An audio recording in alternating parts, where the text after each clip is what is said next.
Thank you guys for coming. It really means a lot to me. So, okay, let's get started. It is the breath. It is the breath, he says, with the sort of serenity that always leaves me suspicious. It is the breath at the center of it all, he murmurs. Hands folded near his heart, head bowed, namaste. It is the breath that will love you when I'm gone, that will stroke your hair and whisper promises. It is the breath that will kiss you back, make sure you're wanted and that you know it for damn sure.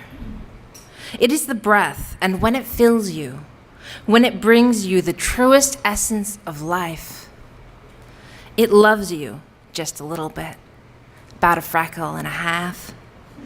And there's plenty of air.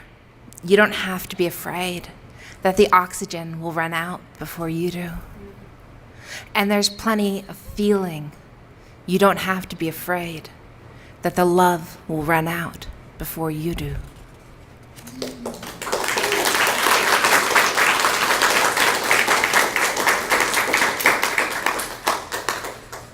So that was peaceful. This one's my first political poem, so it's kind of a shift in tone. Okay, it has an epitaph. It's a quote from John Winthrop, who was the first governor of Massachusetts.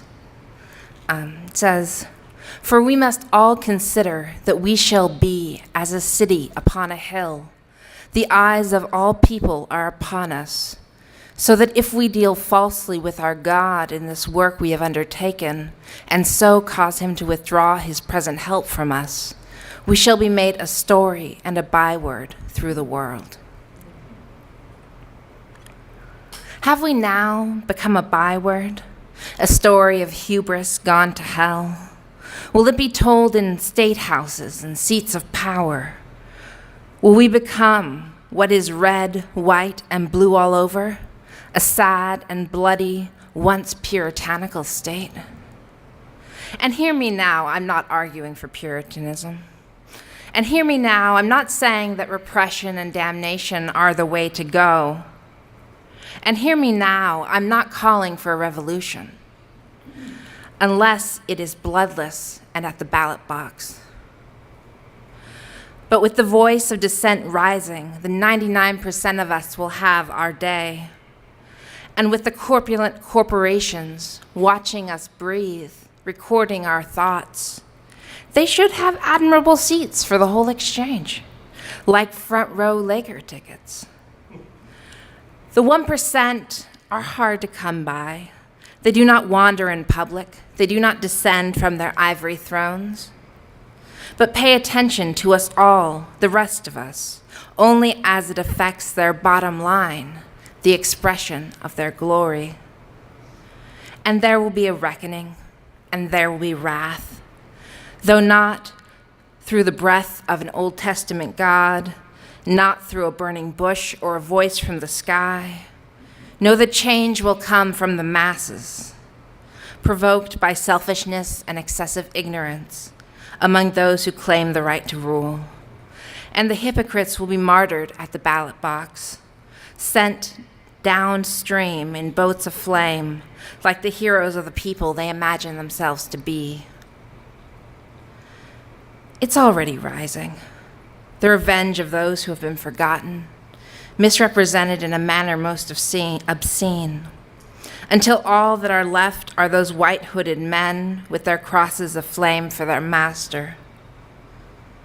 Is this what it will take for those hopeful eyes, the eyes of men and women who believed they had been heard, only to find that they'd endorsed the familiar face of evil? And hear me now, there will be a reckoning. And hear me now, we will be a tribe. And hear me now, a change is coming, like a storm on that thin, pale line in the distance. For we can be a city on a hill, but we must build it brick by brick. and not on the back of a society for the rich, and not on the back of racism. But it is getting closer when thousands march in protest, and it's getting closer by his own foolish volition, and it's getting closer, but we must not stop for breath, but press on, press on, press on, until liberty has loosed her chains, until democracy has been declared for the first time in this republic, when men and women of all age, race, and class can look one another in the eye and exhale.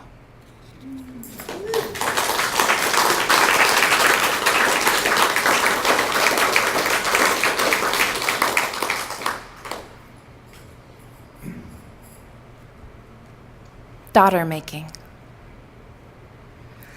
I'm eager to learn whatever it is you're teaching me, he says, and I breathe.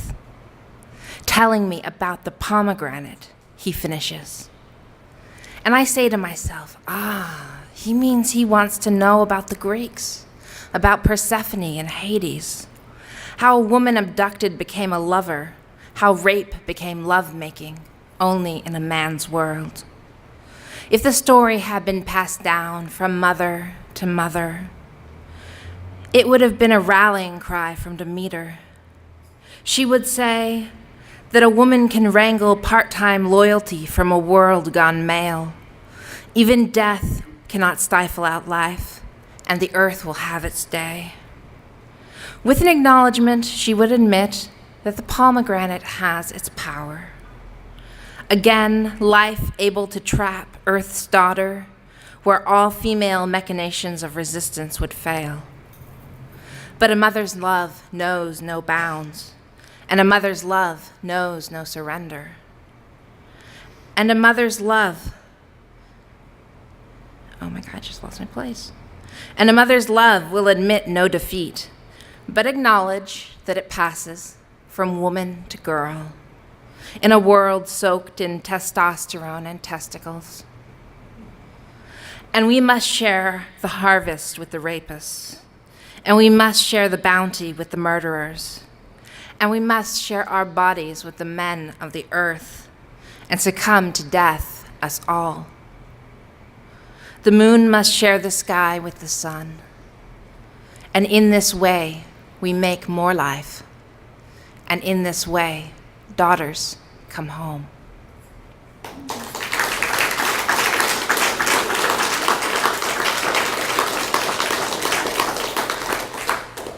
So, as pretty much everybody in this room knows, maybe not, we have a newcomer, you guys. She's gonna read. I'm bipolar. And before I was diagnosed bipolar, I had depression from as far back as I can remember. Ooh, that was exciting. From as far back as I can remember. And that's where this poem comes into play. So, it's called Life is for the Living. Life is for the living, and that's not me. I've been headed down full speed for so long, with little bumps to throw me up and laugh at my funny taste, belittle my bitterness. Life is for the living, and I'm bleeding out my eyes. I'm bleeding and the trails don't leave a stain, 'cause my face is all red from breathing, heaving, hurrying to catch air like a child with a butterfly net, like a game.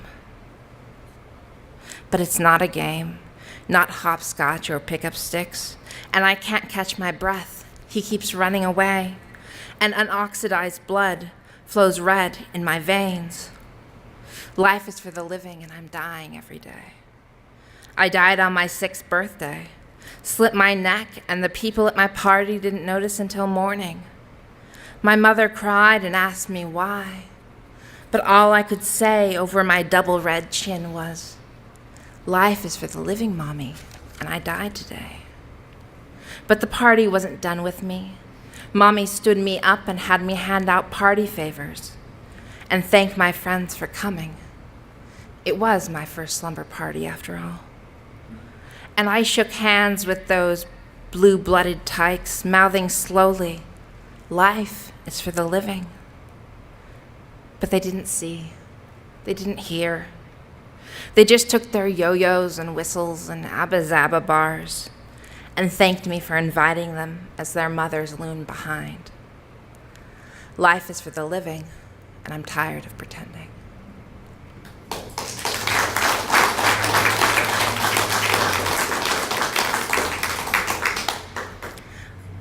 Okay, this one's a little happier, I promise.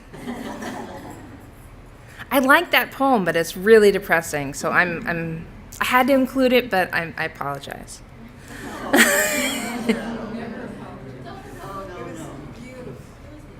Thank you.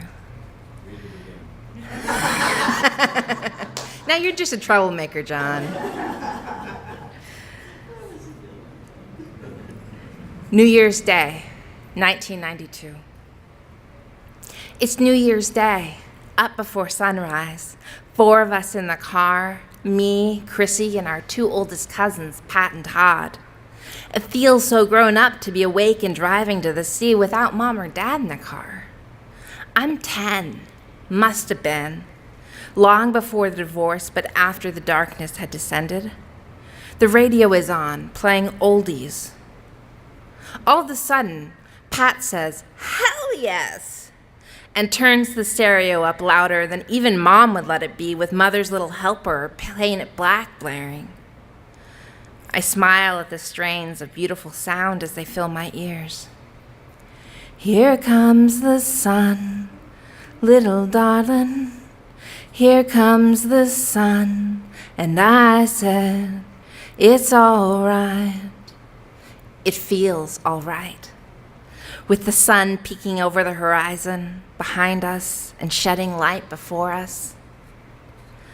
I want to hold on to this moment, to this grown-up bliss, this feeling of independence. Beside me, Chrissy nods to the music, and we feel like a family. I can't help wondering if this is the year that I'll be happy.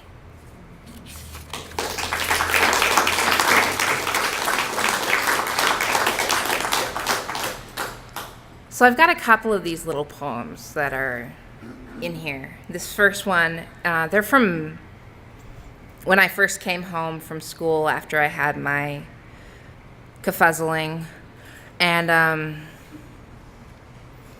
was really closed off as a writer because I'd been really open, and then I was just kind of like beaten by life, and I was sort of like, okay, how can I start to open up again? So I was writing these little poems.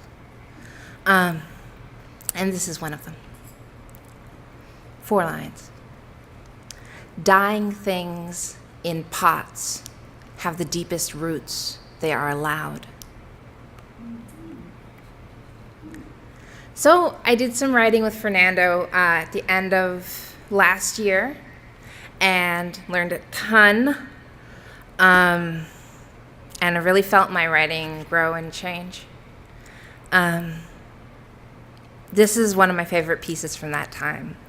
It's called The Arithmetic of Time Passing in Memory. Down to 1/4 of a tank of gas. 1 billboard proclaiming the home of Johnny Cash. $3.65 a gallon in Oakview. 6 ounces of sun-drenched Diet Dr. Pepper warming the bottom of my Wendy's cup. 15 minutes late. 8 white Japanese cars in the parking lot. 1 mini hospital wing across the street from a supermarket. 1 thing to say. Panicked father, 3 clipped where have you beens. 2 frustrated sighs, 2 balled fists. Long exhale, relieving pressure. 2 eyes shut, 1 heedless prayer. 3 steps from the busy hallway to the beep and hum of her room. A small rectangular window, squeezed shut tight. 4 walls painted off-white for warmth. 1 thin blanket shaded in unobtrusive gray. 5 pumps of the respirator. 1 thing to say. 2 chapped lips on 1 wrinkled brow. A cracked version of her name. one shiver in my heart, a wrinkle, one thing to say. 14 rushed steps to the car, one crumpled girl, fist clenches keys, one confused good son of a father standing by.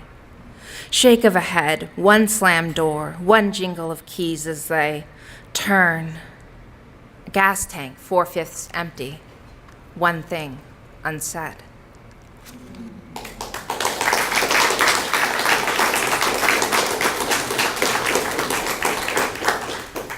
Thanks. This is the other little poem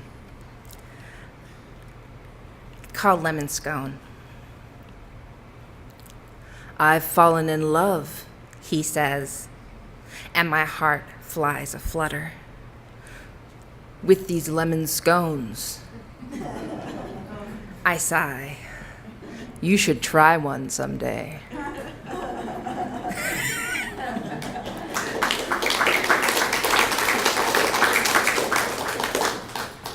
All right. This next poem is very special to me. It's actually about one of you, the non-poet back there. So I would like to dedicate this reading to John M. White and read this poem called Portrait of an Artist at a Certain Age for John M. White. I know fuck all about art, but I know what I like. And I love that it's been your instrument for decades. You've been reaching out to the world and giving it a wet willy and a wink that left something unbelievable behind. And when you spoke of Patri, with his image in your hand, of your first instructor and mentor, the way you had to clear your throat, emotional as a real man, to recall him telling you at your first passionate sketches that you were going to be an artist. And he smiles back at you from the page, an enthusiastic benefactor. The look on your face, I couldn't not press my fist against my heart and smile a watery smile. The thought of you whispering to me, I did something with my life, and using the past tense, when I can still wrap my arms around your neck, of you saying that you'll be 80 in 2 weeks, of another trip to the hospital. And it makes me want to grab you by the shoulders, gesture to the room around us, to your standing ovation, to kiss your cheek and whisper, you still are. But that thought doesn't occur to me until later. I hope you know anyway.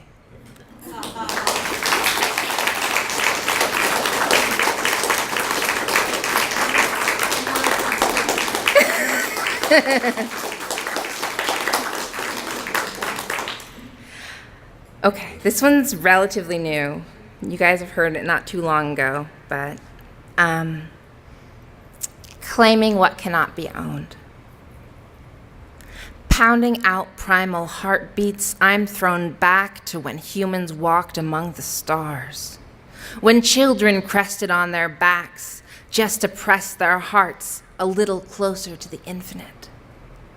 I remember when I first saw the Milky Way, its consuming sweep across the sky.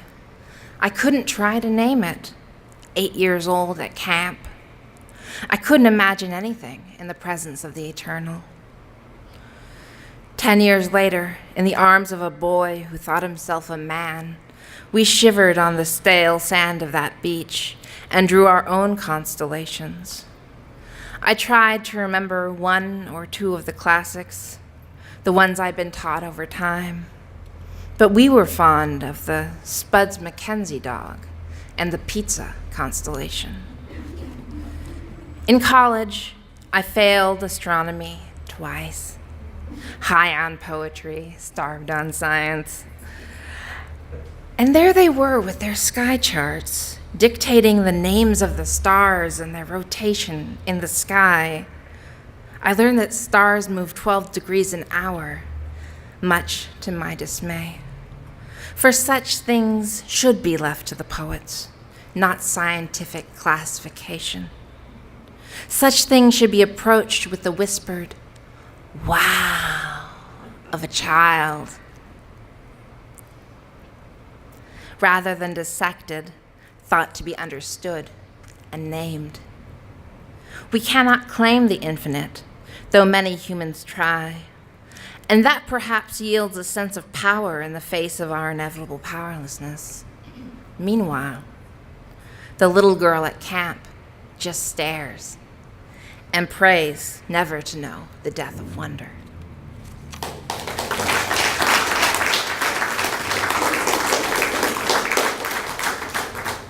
Okay, guys, this is my last poem.